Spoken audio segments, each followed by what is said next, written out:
La comisionada nacional de los derechos humanos, Rosario Piedra, quiere cambiarle el nombre y el enfoque al organismo que preside por el presunto corte neoliberal que este tiene. La propuesta no es solo cambiar el nombre hacia la Defensoría Nacional de los Derechos del Pueblo, una idea inspirada en una propuesta del liberal Ponciano Arriaga en 1847, sino que pretende una reestructura de la comisión. Esto según un comunicado que también asegura que este planteamiento proviene del, y citamos, clamor de las víctimas. En el documento donde detalla la idea se habla de que es necesario darle a la CNDH más herramientas que simplemente emitir recomendaciones y en 15 puntos esboza una reforma que simbra la manera en la que ha operado la comisión durante más de 30 años. Algunos planteamientos son la posibilidad de imponer medidas precautorias o cautelares en casos que la necesiten, así como la elección del o la comisionada nacional y del Consejo Consultivo por voto popular, así como también eliminar el requisito de contar con licenciatura para el personal y promover la inclusión en todas sus formas. Sin duda, Piedra Ibarra ha tenido varios escándalos que ponen en duda la autonomía de la comisión, pero precisamente en el documento mencionan que estos cambios tendrían por objetivo reforzar la independencia, el alcance de la misión y de poner a las víctimas en el centro. Yo soy Valeria Ríos. Y yo, José Guadalupe, y en el episodio de hoy queremos saber, en un país donde se violan sistemáticamente los derechos humanos, ¿cuáles han sido las fallas históricas de la Comisión Nacional? ¿Cuáles son los pros y contras de los cambios que propone la Ombudsperson? Y sobre todo, ¿se ha usado este organismo para la protección del statu quo político?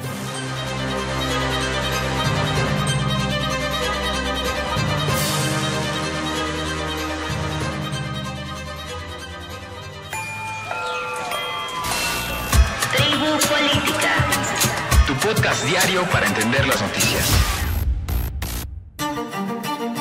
Puedes seguirnos y comentarnos los temas que deberíamos cubrir, las dudas o recomendaciones que tengas de este programa.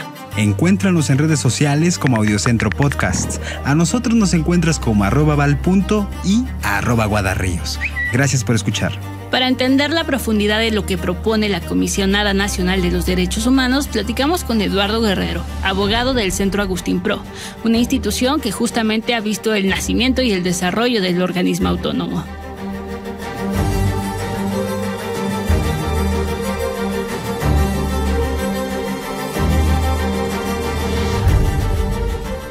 Eduardo, muchas gracias por participar con nosotros hoy en Tribu Política para poner en contexto sobre lo que está pasando con la CNDH y esta iniciativa de cambiar su nombre.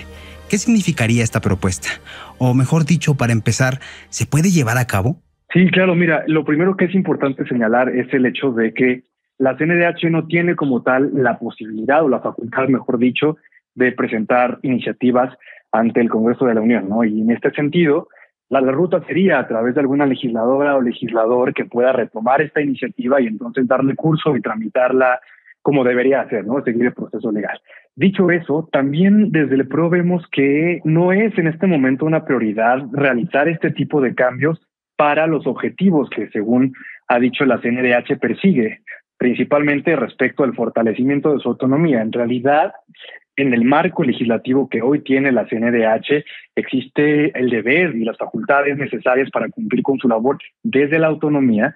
Sin embargo, vemos que esto no ha ocurrido en la práctica y más bien hemos visto un deterioro en la actuación de la CNDH y cómo se ha restringido esa autonomía frente al Poder Ejecutivo en particular. Y esto es observable en muchas circunstancias. Una de ellas, y me parece una de las más visibles recientemente, tiene que ver con la situación de la militarización de la seguridad pública en México. Frente a las reformas que adscriben la Guardia Nacional a la Secretaría de la Defensa Nacional, la posición de la CNDH fue en línea con lo que vino desde el Poder Ejecutivo, no interponer acción de inconstitucionalidad, es decir, no impugnar estas reformas, sino avalarlas, ¿no? La CNDH emitió un comunicado justificando por qué avalaba estas reformas militaristas, lo que va en un sentido, te digo, no concordando o en armonía, respaldando lo que desde el Ejecutivo ha sido la política de seguridad y contrario a los propios estándares internacionales en la materia. Tenemos, mientras a la CNDH está diciendo que avala estas reformas, organismos internacionales de Naciones Unidas, de la Comisión Interamericana de Derechos Humanos, han advertido cómo esta vía de militarización no es la correcta y no debería de seguirse este camino. Entonces, vemos ahí claramente cómo la institución que debería de garantizar los derechos humanos y procurarlos en nuestro país va en un sentido contrario a los estándares en materia de derechos humanos. Y también me gustaría subrayar el hecho de que lo que conocemos de esta iniciativa ha sido por un comunicado que el día de ayer publicó la CNDH y por la comparecencia que tuvo su presidenta ante la Cámara de Diputadas y Diputados, mas no se conoce todavía por parte de la Comisión el texto íntegro de cuál sería esta propuesta, para poder analizar con más detenimiento qué implican estas modificaciones tanto a la Constitución como a la ley de la CNDH, para poder hacer una valoración amplia, concreta y detallada de los cambios que se estarían proponiendo, ¿no? ¿Cómo consideran la postura que dio la CNDH con esto? En la que incluso agregan una investigación donde señalaron que anteriormente esa comisión era una de las más derrochadoras a nivel nacional. No, es cierto que en algún momento abordamos el tema del presupuesto y señalamos por ahí algunas valoraciones al respecto, pero como lo hemos dicho ahora, la realidad es que no es un tema central el presupuesto, no es la gran prioridad o el gran tema de la CNDH, es cómo está o no cumpliendo con sus funciones, y en ese sentido hemos hecho desde el Centro PRO desde hace algunos años un balance anual que recapitula el trabajo de la CNDH y hace una valoración objetiva de cómo ha venido trabajando, ¿no? Por ejemplo, en el último año hemos tenido un análisis sobre las recomendaciones que ha emitido, que no es solamente respecto de lo cuantitativo, no es un tema de cuántas recomendaciones ha emitido, lo preciso porque es algo que la CNDH ha destacado mucho, ¿no? Números. Pero si nos vamos al análisis cualitativo de lo que ha hecho con estas recomendaciones, vemos cómo no está la CNDH a la altura, no está involucrada en las grandes discusiones que en este momento atañen a nuestro país en temas de derechos humanos. Vemos una CNDH que no está actuando frente, vuelvo e insisto, a la militarización, no está actuando frente a lo que implica la participación de Fuerzas Armadas en estas tareas de seguridad, frente a situaciones de graves violaciones de derechos humanos como la tortura, por ejemplo, ¿no?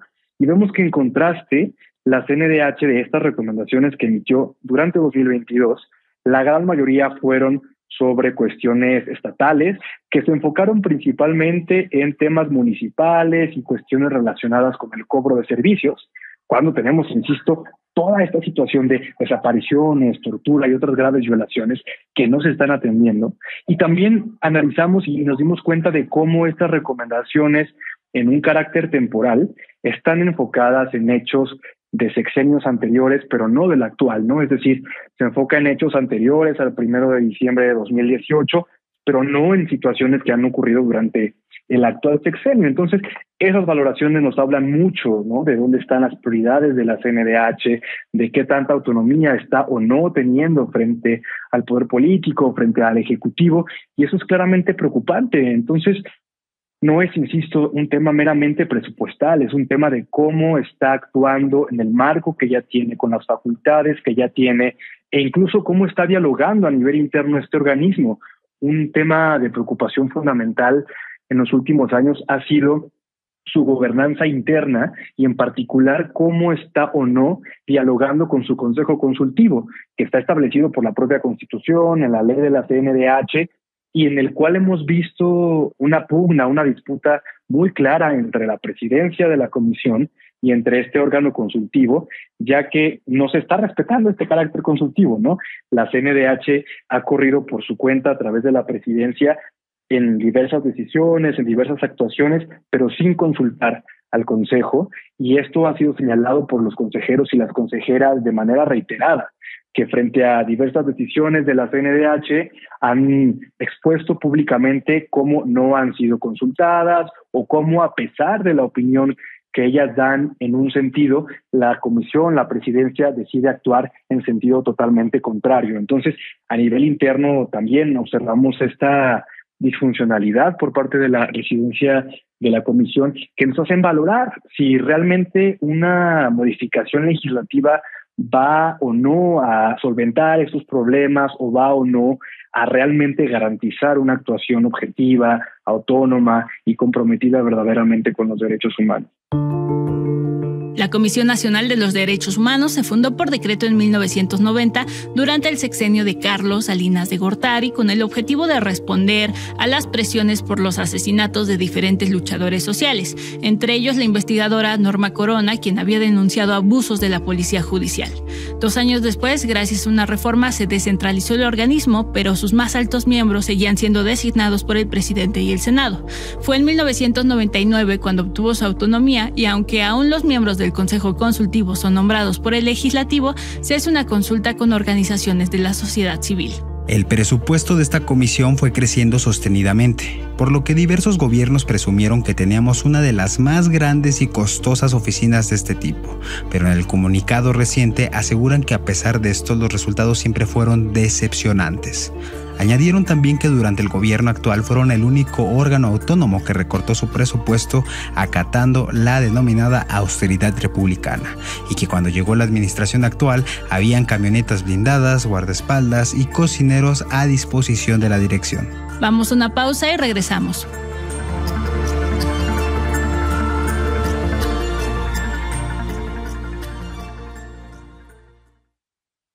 Estamos de vuelta con Eduardo Guerrero, abogado del Centro de Derechos Humanos Miguel Agustín Pro Juárez.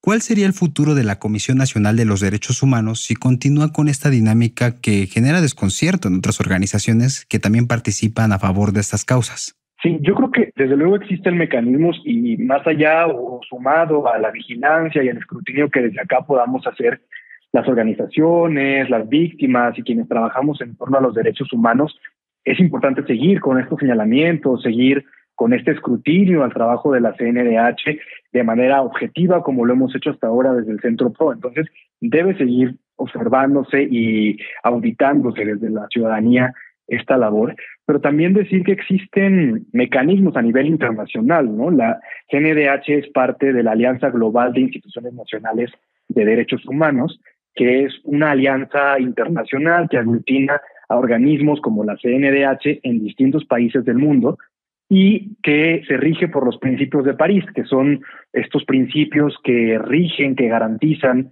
guían el funcionamiento de este tipo de instituciones.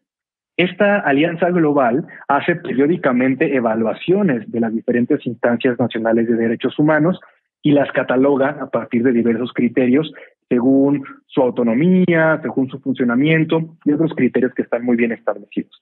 Entonces, siempre es posible recurrir ante esta instancia para alertar sobre el funcionamiento de la CNDH y para instar a que, en el marco de la supervisión que hace sobre este organismo, valore si cumple o no con estos principios y, en ese sentido, qué calificación se merece la comisión.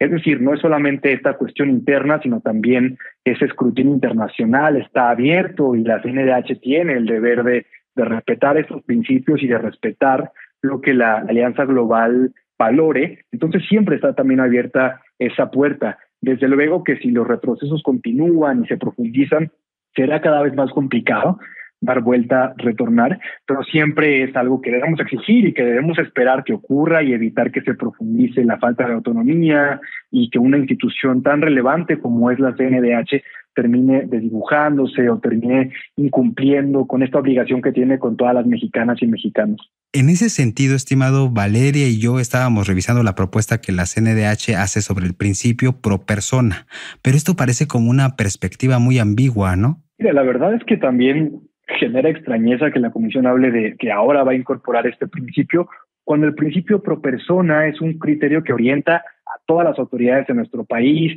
está establecido en la Constitución, es uno de los ejes que la Constitución establece para que todo el Estado mexicano se guíe por el respeto a los derechos humanos de todas y todos.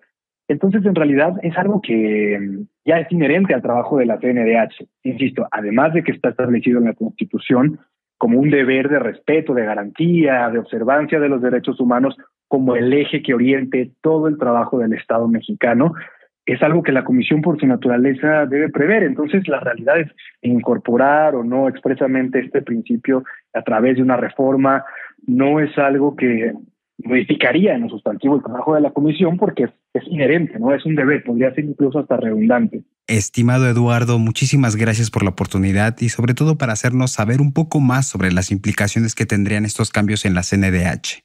¿Algo más que desees agregar? Pues sí, mira, desde el Centro Pro estaremos pendientes primero, de que se haga pública esta iniciativa y para poder analizarla con mayor detenimiento, para poder valorar y también, según el curso que siga, el curso legislativo, como decía al inicio, dado que la CNDH en sí misma no puede presentar la iniciativa, estaremos muy pendientes de qué curso se le dará, si algún diputado o diputada retomará esta iniciativa y la planteará formalmente, y en ese sentido pues valoraremos qué sigue, ¿no? Siempre demandando que exista un diálogo amplio, transparente, un proceso claro y participativo, y analizando, como he mencionado, la pertinencia de los cambios o no, los alcances, siempre teniendo muy claro que el deber de garantizar y de respetar los derechos humanos es una tarea que compete ya a la CNDH, que es algo que ya puede hacer independientemente de cualquier cambio que ahora venga, y valorando que sea un cambio positivo, ¿no? Como ya lo mencionó Eduardo, uno de los temas más criticados de la gestión de Rosario Piedra ha sido el aval del militarismo en la estrategia de seguridad. Pero también recordemos que en 2020 2 madres de víctimas de abuso sexual infantil se amarraron a los muebles de la comisión como un signo de desesperación después de una reunión con la titular, quien presuntamente les dijo que sus carpetas estaban mal integradas. La acción de Silvia Castillo y Marcela Alemán causó la toma feminista de la CNDH. La Ocupa Cuba, Monumenta Viva, que fue el nombre que le pusieron al edificio, duró hasta abril del 2022, pero fue un llamado a prestar atención a la falta de garantías en los derechos para las víctimas de abusos, desapariciones y feminicidios que ocurren en complicidad o colusión con las autoridades. Esto sin importar el sexenio en el que nos encontremos. En la comparecencia en diciembre de la titular ante el Senado, Piedra aseguró que en ese periodo es cuando más quejas se han atendido en los más de 30 años de la comisión, con 60,456 denuncias. Añadió que las Fuerzas Armadas dejaron de estar en el top 5 de las instituciones del Estado mexicano que violan más los derechos humanos y que de hecho habían puesto 12 recomendaciones a la Guardia Nacional y 10 a la Secretaría de la Defensa Nacional. Más recientemente, la CNDH también ha optado por meterse en el pleito del gobierno federal contra el INE, donde en una recomendación sobre actos cometidos en los años 50, recomendaron al órgano electoral reformarse. Además, en el Comité Técnico de Evaluación para la Designación de Nuevos Consejeros Electorales, propusieron de primera mano a María del Socorro Puga, quien había sido candidata por Morena en una diputación local y cuyo currículum carecía de credenciales en materia electoral o derechos humanos. La decisión se tomó, según lo consultamos en Tribu Política, saltándose a la mayoría del Consejo Consultivo de la Comisión. Jorge Saavedra, miembro del Consejo Consultivo, informó en Twitter que ellos tampoco sabían de este proyecto de reforma a la CNDH. Si quieres conocer más del tema, te recomendamos nuestros episodios CNDH entra al pleito electoral y el fin de la Ocupa feminista. Te dejamos los links en la descripción. Tribu Política es producido por Audiocentro, escrito y conducido por Valeria Ríos y José Guadalupe Ríos, editado por Eric e Iván González, con la producción ejecutiva de Luisa Cantú y Javier Martret.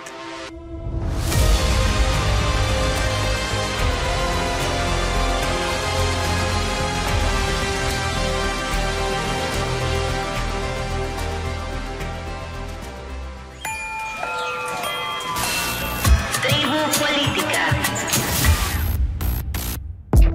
Audiocentro.